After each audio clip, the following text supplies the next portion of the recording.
All right. Most of us understand the importance of watching our step.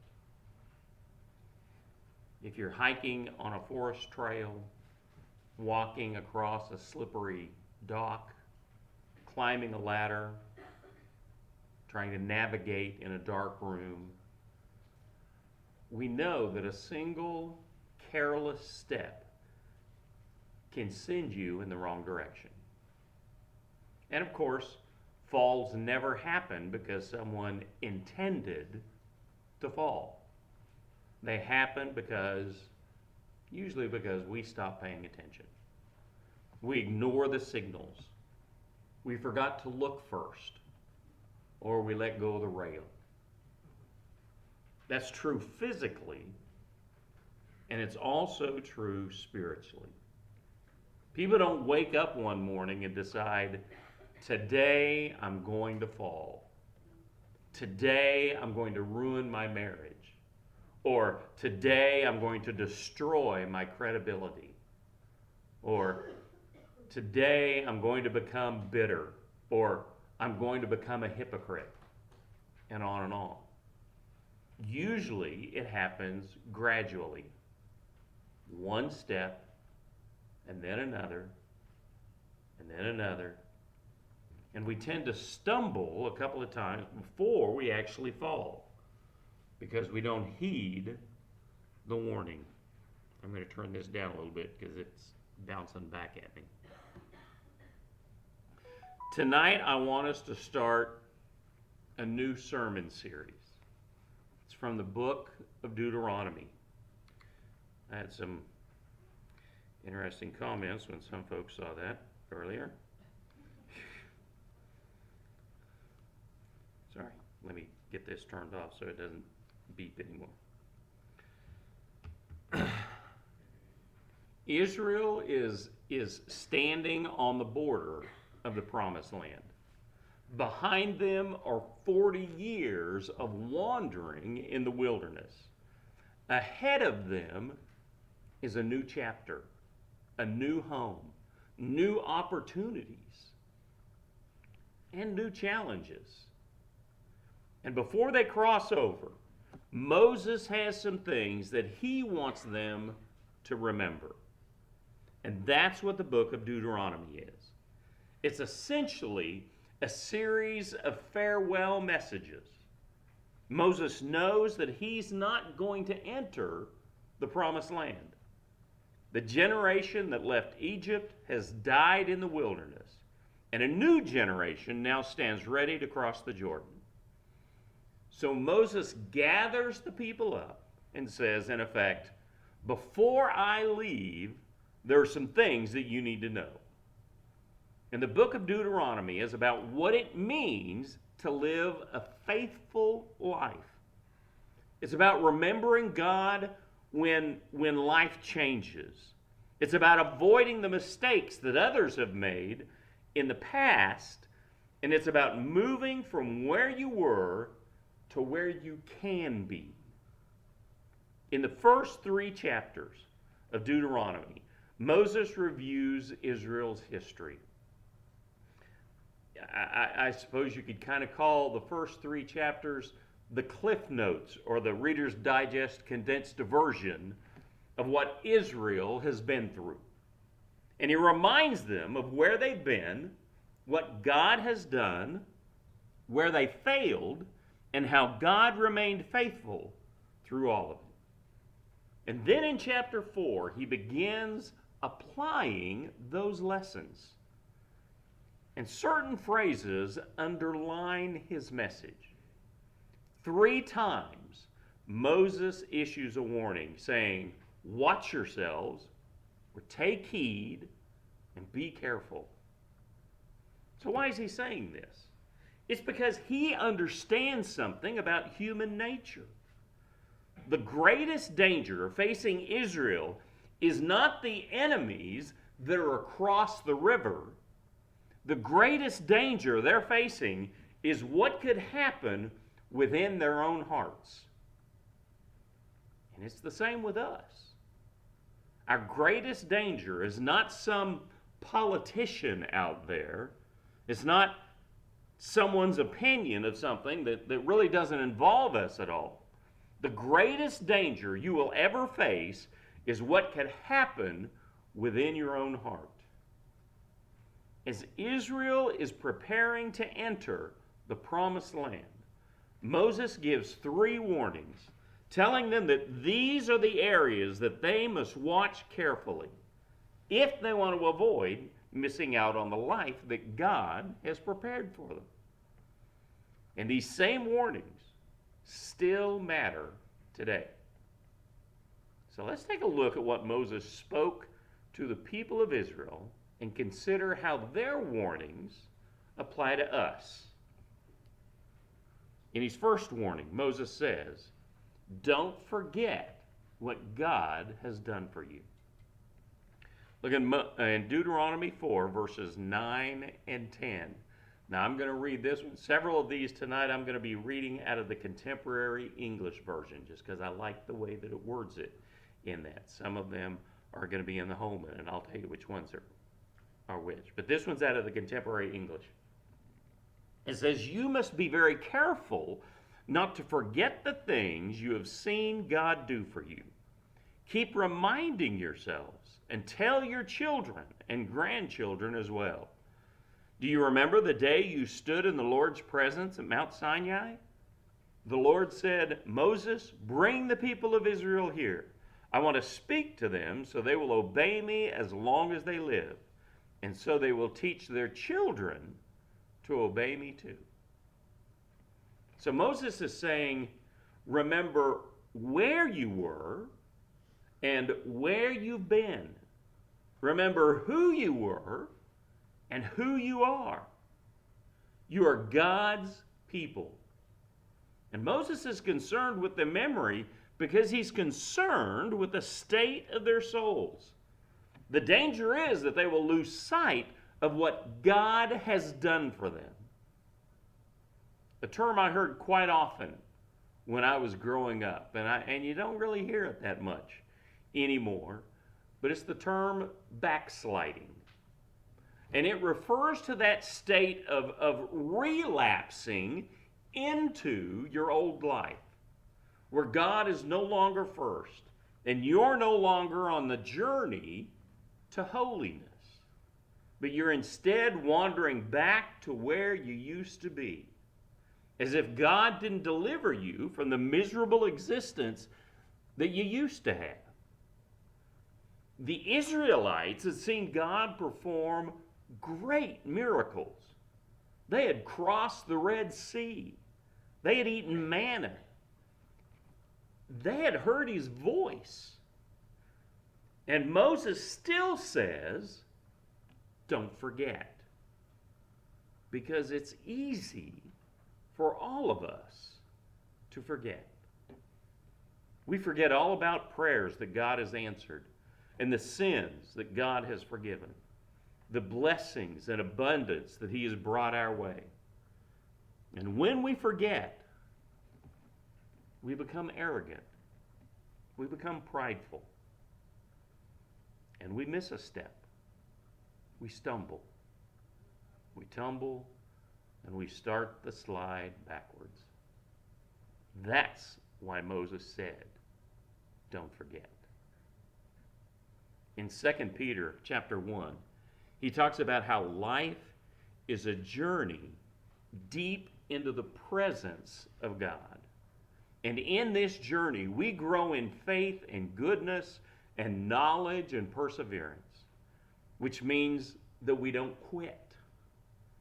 And above all, we grow in love. And he says that having these qualities in increasing measure will keep you from being ineffective. And he goes on to say in 2 Peter 1, verses 8 and 9, again, this is out of the contemporary English version, if you keep growing in this way, it will show that what you know about our Lord Jesus Christ has made your lives useful and meaningful. But if you don't grow, you are like someone who is nearsighted or blind, and you have forgotten that your past sins are forgiven. I think Peter basically identifies spiritual chaos with spiritual forgetfulness. When we start forgetting what God has done for us, life starts becoming chaotic. I used to keep a prayer list, like I imagine many of you did, or maybe still do, at some time or another. I kept it in my Bible. And one day when I was searching for something, I happened to come across this list that I had made years before when I was going through some tough times. And I remembered how discouraged I was at the time. But as I looked at the list, I began to realize the amazing things that God had done. And honestly, I had forgotten a whole lot of them. If we each started making a list of all the answered prayers and unexpected blessings that we've received in our lives, I would imagine we wouldn't fill up just a page, but probably a whole notebook or more. When you remember what God has done for you, you stay closer to Him. You grow in love. You mature emotionally and spiritually. Which is to say, you're growing up. You become more and more like Jesus. And when you forget these things, you stumble, you fall, you slip, and you slide. And when you forget about all that God has done for you, you tend to get full of yourself, as if you owe it all to you. So don't let yourself forget. Remind yourself as often as you need to. This is who I used to be. This is what God has done for me. And this is who I'm becoming. Here's the second warning. Don't let anything take God's rightful place. Moses extends another warning in verse 15. This is in the Holman. And he said, when God spoke to you from the fire, He was invisible. So be careful not to commit the sin of worshiping idols. Don't make idols to be worshipped. Now, if you're at all familiar with the Old Testament, you know that God takes the worship of idols and false gods very seriously. When Moses was on the mountain receiving the law on the tablets of stone, the Israelites were down below collecting everyone's jewelry in order to make their golden calf. And as a result, there's a pretty big price to pay. Now, granted, we're not nearly as likely today to pray to a carved image or idols made of wood or stone or gold. The modern temptation is different. We idolize other things like success and prestige and status and possessions. And most of all, we have a tendency to idolize ourselves. We place ourselves firmly and prominently in the center of everything that we do. And we imagine ourselves as being the very center of the universe. Everything revolves around me. And we even deify aspects of ourselves. I'm so intelligent. I'm so righteous. I'm so deep. Not me. I'm so religious. And if you always think you're better than everyone else, guess who you're worshiping? If you always think you know more than everyone else, guess who you're worshiping? So Moses is saying, don't let anything take God's place in your life. Not your possessions, not your pride, not anything. An idol is anything we trust, love, fear, or obey more than God. So who do you obey? There are people who would never bow down to Baal. But whatever their emotions tell them to do, they do it. Because their emotions are their God. Their ego is their God. Their feelings lead, guide, and direct them through every decision that they make. When God says, "Thou shalt have no other gods before me," He's referring to anything that might take His rightful place in your life. Here in a couple of weeks, we're going to hear Moses say, staying in Deuteronomy 6:5, Moses is going to say, love the Lord your God with all your heart, with all your soul, and with all your strength. That's the standard. The only acceptable standard. Love God above all others. Everything else falls somewhere underneath. Doesn't matter how good you think you are or how much brilliance you bring to the table. The standard is love God above everything else, including yourself. Jesus quoted this verse along with another verse from one of Moses' books when he said, love your neighbor as yourself. In Leviticus 19:18 it says, do not take revenge or bear a grudge against members of your community, but love your neighbor as yourself. I am Yahweh.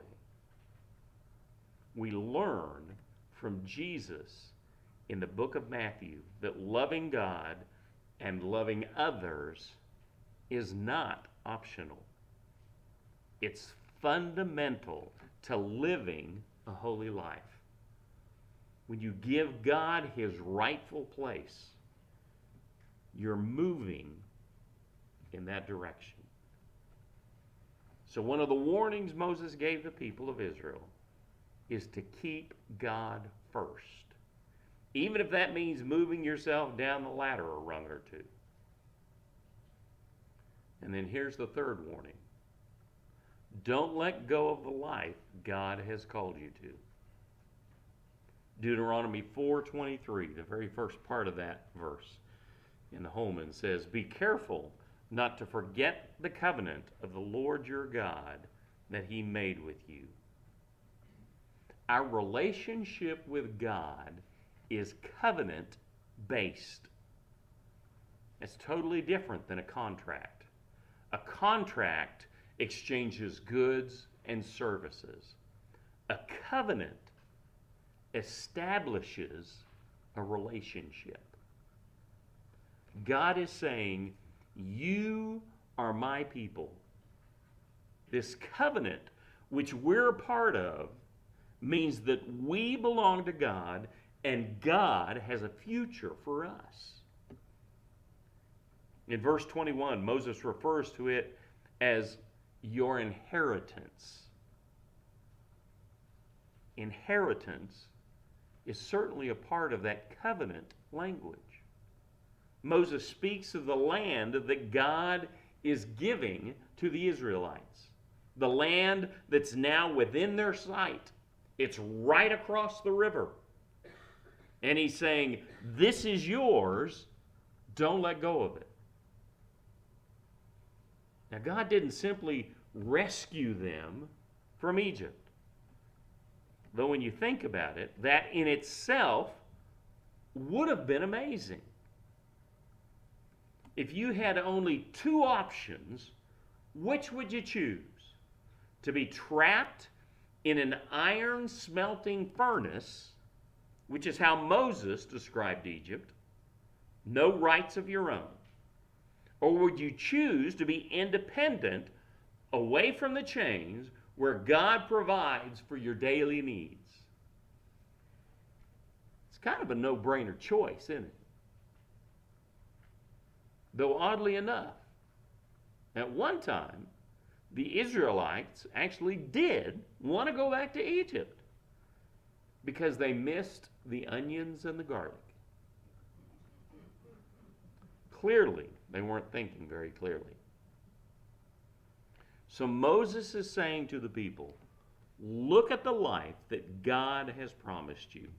He not only led you out of Egypt, he's leading you to a land of abundance, a land of promise, is flowing with milk and honey. You will have blessing and victory there. Don't let it go. And it's so easy for us to lose sight of who we are and what God has promised us.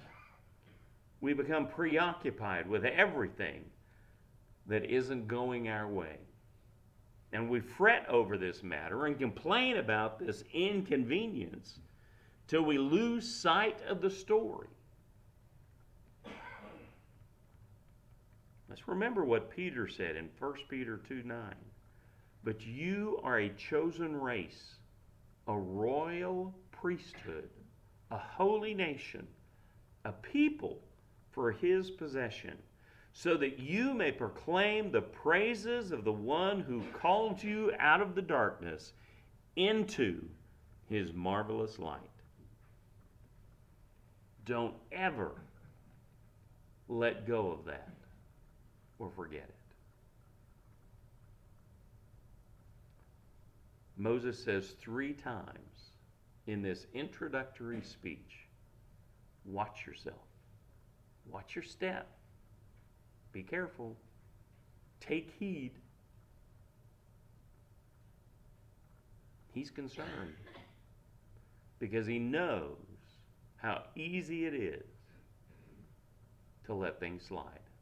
He knows how easy it is to let it all slip through your fingers.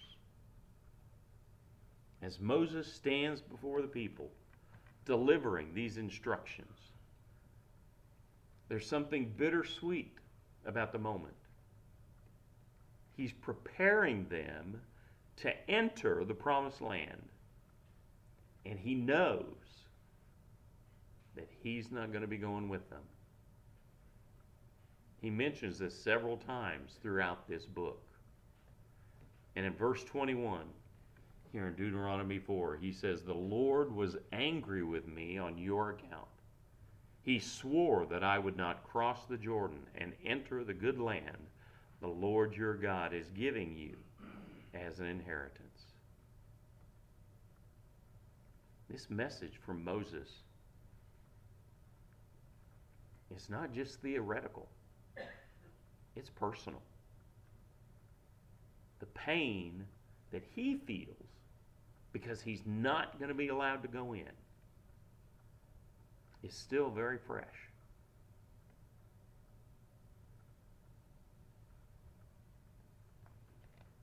While they were journeying through the deepest wilderness, the people complained, as they often did.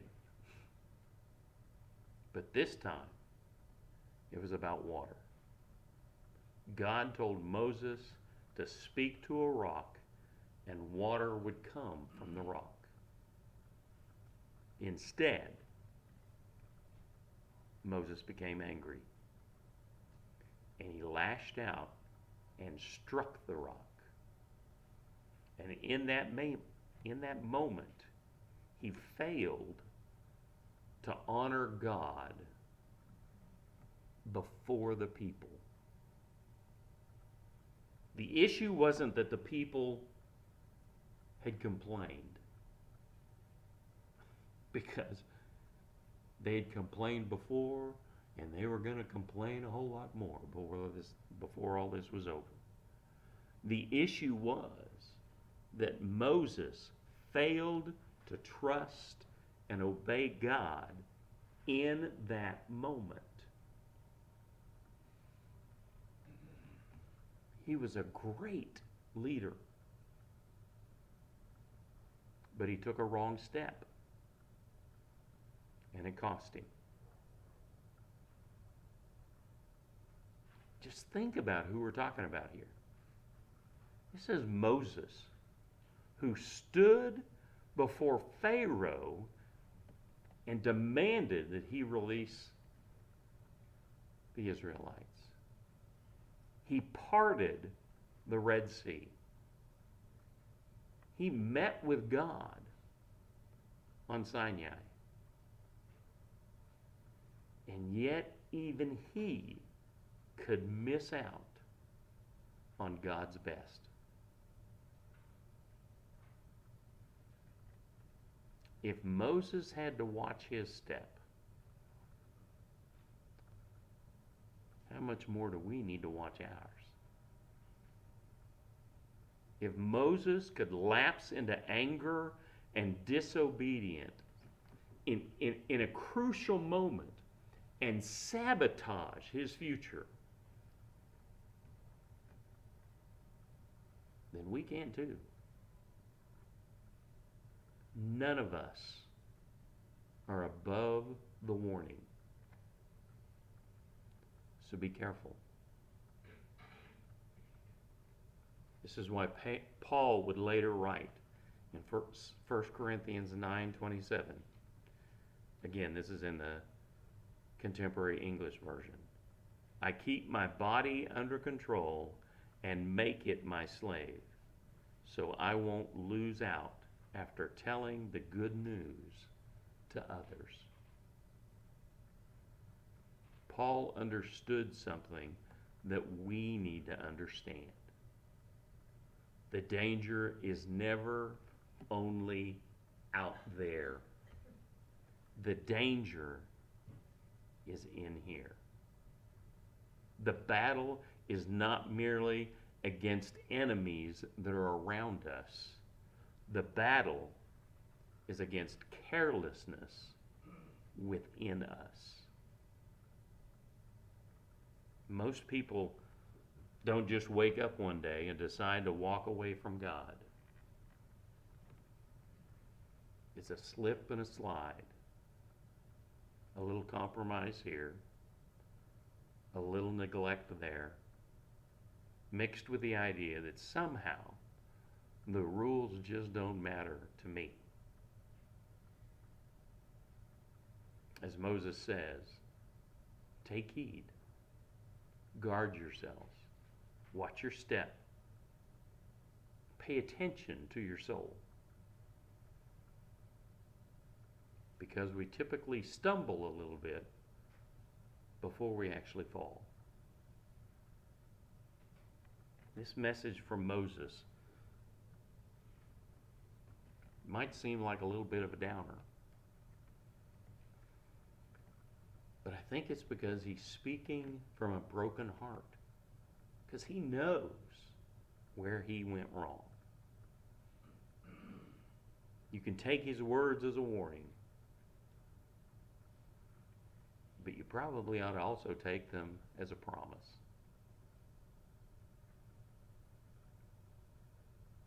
You still have the promised land ahead of you. You're on the border. But that promised land is glorious. So take each step with care. If you do, the promised land will be yours. Take